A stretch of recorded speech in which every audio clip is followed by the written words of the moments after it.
लोकसभा चुनाव में बीजेपी का शानदार प्रदर्शन देखने को मिला है। टॉप 10 में लोकसभा के 543 सीटों में सबसे बड़ी जीत हुई है। तो छत्तीसगढ़ में बीजेपी का शानदार प्रदर्शन देखने को मिला है।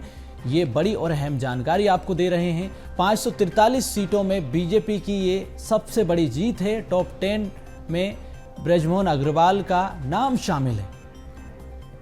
तो रायपुर में भी जिस तरह से 5,75,000 वोट से विकास उपाध्याय को हराया है, ये बड़ी जीत है, बड़ी उपलब्धि है। इंदौर की अगर हम बात करें मध्य प्रदेश की, तो शंकर लालवानी भी भाजपा के प्रत्याशी है जो कि रिकॉर्ड मतों से जीते हैं। विदिशा से शिवराज सिंह चौहान रिकॉर्ड मतों से जीते हैं। इसके अलावा अगर हम बात करें ब्रजमोहन अग्रवाल की, तो ये छत्तीसगढ़ से हैं, भाजपा के प्रत्याशी हैं। रायपुर से इन्होंने चुनाव लड़ा, विकास उपाध्याय को शिकस्त दी। धुबरी से रकीबुल हुसैन असम जो कि कांग्रेस से हैं। गौतम बुद्ध नगर से आपको बताएं कि महेंद्र शर्मा हैं जो कि भाजपा के प्रत्याशी हैं। वहीं बड़ोदरा से, त्रिपुरा से भी विप्लव देव जो कि भाजपा के प्रत्याशी हैं, इन्होंने शानदार जीत दर्ज की है। तो लोकसभा चुनाव में भाजपा का ये शानदार प्रदर्शन देखने को मिला है। टॉप 10 में 543 सीटों में सबसे बड़ी जीत ब्रजमोहन अग्रवाल की जीत देखी जा रही। इंदौर में शंकर लालवानी जिन्होंने रिकॉर्ड मतों से जीत दर्ज की है। विदिशा से शिवराज सिंह चौहान जो कि मध्य प्रदेश के पूर्व मुख्यमंत्री है, भाजपा के प्रत्याशी, और रायपुर से ब्रजमोहन अग्रवाल। तो ये भाजपा के 10 ऐसे सांसद हैं जिन्होंने रिकॉर्ड मतों से जीत दर्ज की है।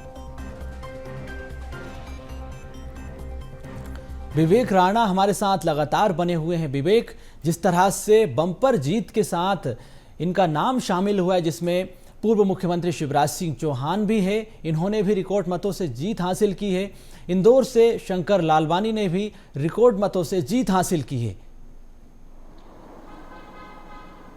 बिल्कुल, मध्य प्रदेश की यदि बात करें तो चुनावी रण में जिस प्रकार से चुनावी परिणाम आए हैं, और कहीं ना कहीं बीजेपी पार्टी ने मध्य प्रदेश की 29 लोकसभा सीट पर कमल का फूल खिला है। मगर बड़े नेताओं की यदि बात करें तो बड़े नेताओं ने कहीं ना कहीं जो जीत है, लाखों के मार्जिन से जीत हासिल की है। क्योंकि जिस प्रकार से इंदौर की बात करें, शंकर लालवानी की यदि बात करें तो लगभग 11 लाख वोटों से शंकर लालवानी को जीत मिली है। वहीं मध्य प्रदेश के मुख्यमंत्री, पूर्व मुख्यमंत्री शिवराज सिंह चौहान ने जिस प्रकार से करीब 8.5 लाख वोटों से जीत हासिल की है। इसी प्रकार भोपाल के सांसद आलोक शर्मा की बात करें या ज्योतिराज सिंधिया की यदि बात करें तो कहीं ना कहीं 5.5 लाख वोटों से जीत हासिल की गई है। यानी देखने वाली बात है कि जो बड़े नेता है, शिवराज सिंह चौहान की बात करें या ज्योतिराज सिंधिया की यदि बात करें, तो ये नेताओं को जिस प्रकार से बम्पर वोट मिले हैं, इससे पूरी तरह तस्वीर साफ हो गई है कि प्रदेश की जनता, क्षेत्र की जनता उनको प्यार करती है, जिसके चलते प्रचंड बहुमत से बीजेपी को और बीजेपी के प्रत्याशियों को जीत मिली है। क्योंकि शंकर लालवानी की यदि बात करें तो शंकर लालवानी को सबसे ज़्यादा प्रचंड बहुमत से जीत मिली है, लगभग 11 लाख वोटों से जीत मिली है। उसके बाद बात करें तो पूर्व मुख्यमंत्री शिवराज सिंह चौहान को, उसके बाद ज्योतिराज सिंधिया को, और इसी प्रकार बीजेपी पार्टी के बड़े नेताओं की यदि बात करें तो अमित शाह को भी 5 लाख वोटों से जीत मिली है। हालांकि मध्य प्रदेश के और भी नेताओं की यदि बात करें, खासतौर पे बीजेपी के प्रत्याशियों की यदि बात करें तो कई ऐसे जो नेता हैं जिनको 1 लाख से ज़्यादा वोटों से जीत मिली है। यानी कह सकते हैं कि बीजेपी पार्टी के कई प्रत्याशी हैं जिनको 1 लाख से ज़्यादा वोटों से जीत मिली है, प्रचंड जीत मिली है। वहीं कुछ बड़े जो नेता हैं जिनकी पूरी जो नज़र है पूरे देश की, उनके कहीं ना कहीं लोकसभा सीट पर जमी हुई थी। क्योंकि शिवराज सिंह चौहान की बात करें, ज्योतिराज सिंधिया की बात करें तो बड़े नाम मध्य प्रदेश के हैं और राष्ट्रीय स्तर पर भी एक अपनी छवि रखते हैं। और जिस प्रकार से दोनों ही बड़े नेताओं की यदि बात करें तो शिवराज सिंह चौहान ने जहां 8.5 लाख वोटों से जीत हासिल की है करीब करीब, वहीं ज्योतिराज सिंधिया ने अभी 5 लाख वोटों से जीत हासिल की है। हालांकि भोपाल की यदि बात करें तो भोपाल में जिस प्रकार से आलोक शर्मा को भोपाल की जनता ने प्यार दिया है, क्योंकि इसके पहले यदि 2023 की बात करें तो 4 लाख वोटों से भाजपा प्रत्याशी यानी भोपाल सांसद साध्वी प्रज्ञा सिंह ठाकुर को जीत मिली थी 2019 में। और वहीं बात करें आलोक शर्मा की, तो 5 लाख का जो आंकड़ा है वो आलोक शर्मा पार करते हुए जीत में हासिल किए हैं। जी बिल्कुल। तो लोकसभा में जिस तरह से इन नेताओं को जनता का अपार जन समर्थन मिला, आशीर्वाद मिला, वाकई में ये रिकॉर्ड अपने आप में है। और 543 सीटों में से इंदौर के अगर हम शंकर लालवानी की बात करें तो यहाँ पर नोटा को भी 2 लाख से ज़्यादा वोट मिले हैं, जबकि कांग्रेस ने काफ़ी प्रचार प्रसार किया नोटा के पक्ष में।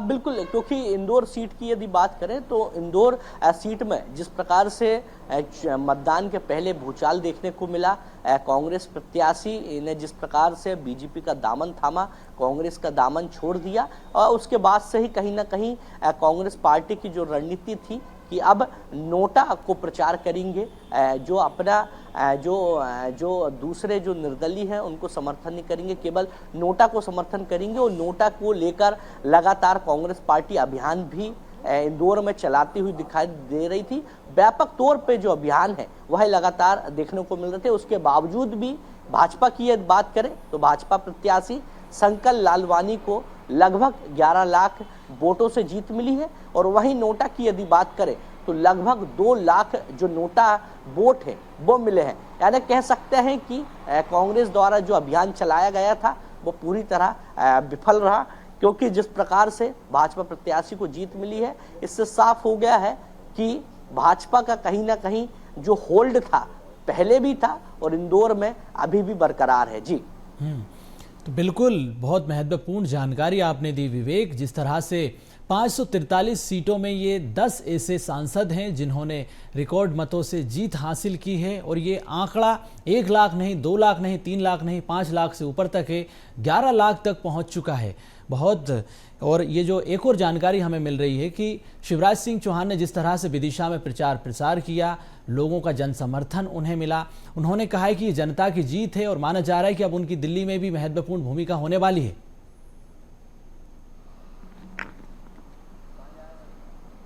विवेक।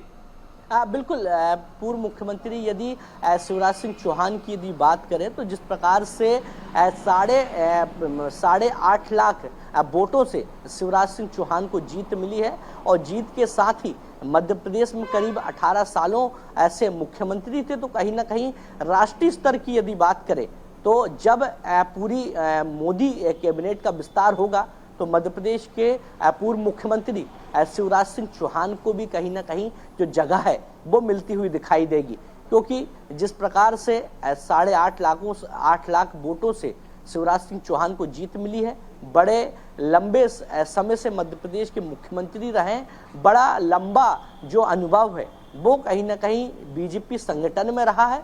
और कई बार संकेत भी राष्ट्रीय स्तर के नेताओं ने दिए हैं कि शिवराज सिंह चौहान को मोदी कैबिनेट पे जगह मिलेगी। और जिस प्रकार से जोड़ तंगोड़ अभी देखने को मिल रहा है और जो तस्वीर है वो कहीं ना कहीं शाम तक साफ होती हुई दिखाई देगी। बिल्कुल विवेक, जिस प्रकार बहुत धन्यवाद आपका तमाम जानकारी के लिए। तो जिस तरह से टॉप 10 सांसदों में रिकॉर्ड मतों के साथ बीजेपी के प्रत्याशियों ने जीत हासिल की है, लोकतंत्र के पर्व में इन्हें भरपूर प्यार मिला है, जन समर्थन मिला है।